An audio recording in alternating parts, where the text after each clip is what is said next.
Mi nombre es Bella Martínez y siguiendo con toda la parte de los pilares de programación orientada a objetos, el día de hoy veremos herencia. La herencia como tal nos va a marcar una relación entre clases donde un elemento es del tipo de otro elemento. Vamos a verlo a detalle. Decimos que la herencia va a permitir que un objeto sea construido a partir de otros que ya existen, es decir, va a heredar todas las propiedades de los padres sin necesidad que reescribamos todas las clases. En algunas ocasiones es necesario tomar algo como base y de ahí agregarle otras cosas o personalizarlo, por así decirlo. A esto nos referimos con herencia. Utilizamos incluso los términos de padre e hijo a la hora de que nos referimos a las clases. Entonces tenemos dos tipos de herencia. La primera es la herencia simple, donde lo que vamos a tener es máximo un padre, solo podemos tener un solo padre.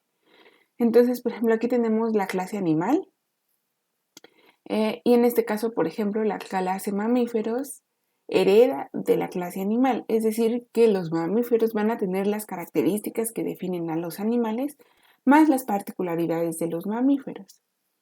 Aquí animal va a ser nuestra clase padre, clase base o superclase, lleva muchos nombres y va a ser el padre de estas dos, de mamíferos y de ovíparos. Por otra parte, por ejemplo, animal como tal va a tener unas propiedades, unas funciones y estas propiedades también la van a tener los hijos. Tenemos aquí, por ejemplo, otro ejemplo donde decimos que delfín hereda de mamífero, es decir, que delfín va a tener las características de mamífero y como mamífero tiene las características de animal, entonces tenemos una herencia hacia un solo elemento, en este caso hacia mamíferos, pero este hereda de otro elemento. Entonces es una herencia simple porque solo tienen un padre. El padre de delfín es mamíferos y el padre de mamíferos es animal. Tenemos aquí otro ejemplo donde decimos que el pollo tiene las propiedades de este ovíparo y lo diferencia precisamente de la tortuga, ¿no? Que van a ser lo que los permite ser diferentes a estos dos elementos. Esta es la clase de herencia que se permite en Java. Sin embargo, tenemos otro tipo de herencia que se conoce como herencia múltiple. En herencia múltiple los elementos pueden tener más de un padre. Entonces, por ejemplo, aquí tenemos que el profesor Frink tiene dos padres, hereda todas las propiedades de profesor y este hereda todas las propiedades de científico, es decir, este elemento tiene las características de estos dos. Esto es posible en herencia múltiple en lenguajes, por ejemplo, como C++. En Java no tenemos esta herencia. La simulamos un poco con interfaces, pero no es lo mismo, ¿no? Entonces, la herencia múltiple no va a estar permitida en Java. Vamos a retomar el ejemplo que teníamos del automóvil. En el automóvil teníamos que tenía ciertas propiedades y habíamos hecho los getes y sets correspondientes al diagrama de clase que habíamos visto. Entonces aquí tenemos esta implementación.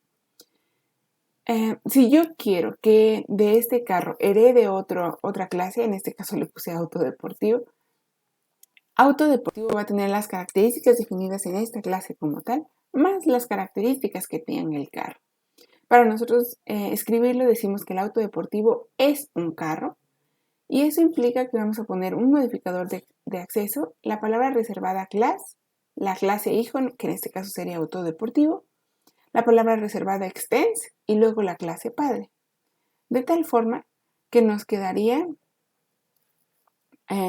algo así. El modificador de acceso vamos a poner que es público.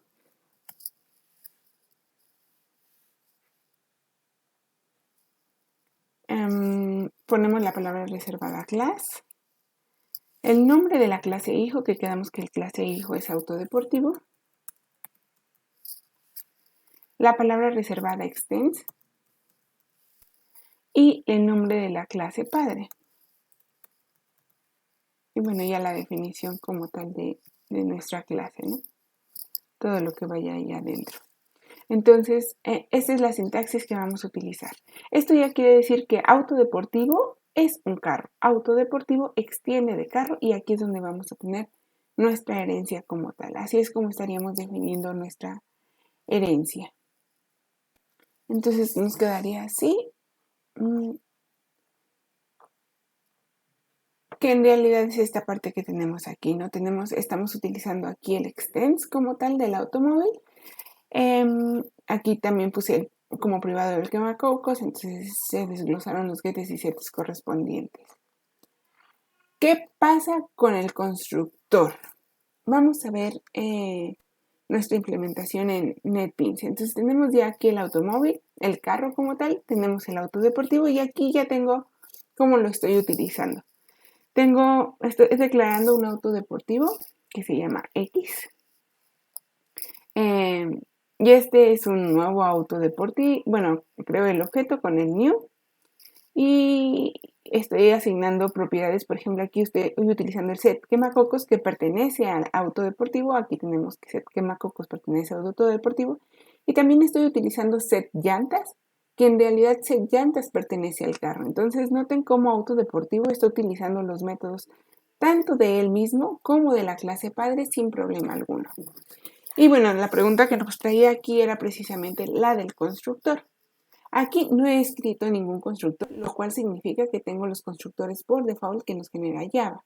Habíamos hablado de estos constructores por default, de tal forma que el constructor de carro está vacío y no hace nada más que reservarnos memoria. El auto deportivo también tiene un constructor vacío. Y entonces cuando lo mandamos a llamar, pues este constructor está vacío, ¿no? Básicamente. Entonces, ¿qué pasa cuando sí tenemos un constructor? Entonces, supongan que aquí en carro voy a insertar un constructor y voy a decir que para crear un carro necesito al menos la marca. Entonces, aquí ya tengo este constructor como tal que estoy creando. Recibe la marca a la hora de ser creado. Recuerden que es un constructor porque no tiene retorno. Y esto me va a marcar un error en esta parte. ¿Ya lo vieron? Automáticamente me marca un error en el hijo. Resulta que el hijo, a la hora de ser creado, no puede desobedecer las instrucciones del padre que ha definido. Entonces, el padre ha definido que los carros se crean al menos con una marca. El auto deportivo, hacer un carro, debería de seguir esta directriz como tal. Entonces, auto deportivo me está marcando un error porque necesita a fuerza recibir el carro. Entonces, vamos a insertar el constructor y vean cómo me lo va. Vamos a analizar cómo nos pone esta sintaxis. No voy a utilizar ningún otro. Recibe la marca, que es lo mismo que está recibiendo el padre, y manda a llamar con la palabra reservada super al constructor del padre. Entonces aquí, este es el constructor de auto deportivo y adentro de auto deportivo estoy mandando a llamar el constructor del padre. Siempre tengo que mandar a llamar el constructor del padre. El hijo no puede desobedecer al padre en su construcción. Entonces, esto implica que, que esté mandando a llamar al padre. Acá abajo, tendría que pasar ya la marca, no sé, por favor, cualquier cosa, y ya para nada más que me quite el error. Entonces, aquí estoy mandando a llamar al padre como tal. Regresando a nuestra presentación, entonces tenemos justo esta parte, ¿no? Vamos a utilizar la palabra super para mandar a llamar en la primera línea de construcción del constructor, idealmente el constructor del padre, ¿no? Y bueno, aquí ya tenemos el ejemplo que acabamos de realizar, ¿no? Ahora, ¿qué va a pasar con los métodos? Entonces aquí voy a utilizar estos métodos del get y set y pues nada más por meter discordia, el hijo dice que cuando asignamos el número de llantas, el hijo quiere agregarle una llanta más. Es decir, que si el usuario dice que tiene 4 llantas, el hijo, por alguna extraña razón, quiere decir que quiere agregar un número de llantas. Entonces aquí copié nada más el set del padre y vamos a ver. Entonces aquí estoy poniendo el set, noten que estoy poniendo exactamente el mismo nombre del padre. Set número de llantas, set número de llantas. ¿Qué pasa? Aquí este set número de llantas está recibiendo, igual que el padre, un entero que se llama, le voy a poner X nada más para no confundirnos. Tengo una X, le vamos a poner Y. Y está recibiendo un atributo, un parámetro que es una Y, que es un entero. Y este está recibiendo un parámetro que se llama número de llantas. Este número de llantas que tengo acá abajo en el main, ¿a quién estará mandando a llamar? ¿Al padre como tal o al hijo? Habíamos dicho en constructores que no se puede desobedecer al padre a la hora de ser construido. y es en los métodos donde parcialmente se desobedece al padre. ¿Esto qué quiere decir? Este set número de llantas va a mandar a llamar al número de llantas del hijo, no al del padre. Entonces, por ejemplo, si aquí el hijo quisiera mandar a llamar el del padre, porque recuerden que el número de llantas es un atributo privado, no lo podría yo utilizar. Entonces, lo que hago es asignar el número de llantas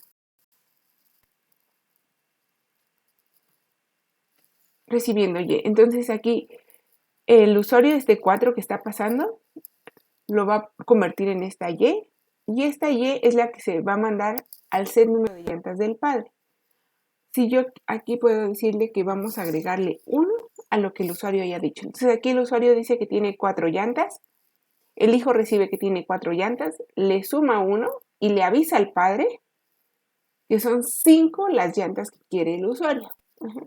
A eso me refiero con que desobedece parcialmente, porque pasa como por un intermediario, en este caso el hijo, antes de llegar al padre. Noten que el usuario dice que quiere 4 llantas y al padre le llega la instrucción de que quieren 5 llantas. ¿Por qué? Porque pasé por este hijo que le sumó 1 como tal. Entonces, para darnos a notar que estamos haciendo esta desobediencia, por así llamarla, hacia el padre, necesitamos utilizar, no nos marca un error en compilación, pero es lo ideal, poner un @override. Entonces, este override nos está diciendo que estamos sobreescribiendo algo que ya definió el padre. Incluso si aquí adentro no quiero llamar al padre, puedo tampoco llamarlo. Y si este es un método del padre, también puedo, debería de estar utilizando la palabra reservada super, porque este super ya nos va a indicar que es el del padre y no el del hijo como tal. Entonces, aquí estoy llamando al super del padre, que es este de acá, y aquí estoy llamando al set llantas del hijo como tal. Entonces, regresando a nuestra presentación, tendríamos lo que decíamos. Si queremos llamar al método del padre, utilizamos la palabra reservada super e idealmente tenemos un @override antes. Uno de los operadores que tenemos para ver si un elemento es hijo de otro es utilizar el operador, se llama instance of. Y aquí lo ponemos casi siempre, por ejemplo, en un if y queremos saber si AD, este objeto AD, es una instancia de auto deportivo o si es una instancia de auto. Entonces, eso es lo que, para esto sirve este operador que suele ser utilizado también en herencia.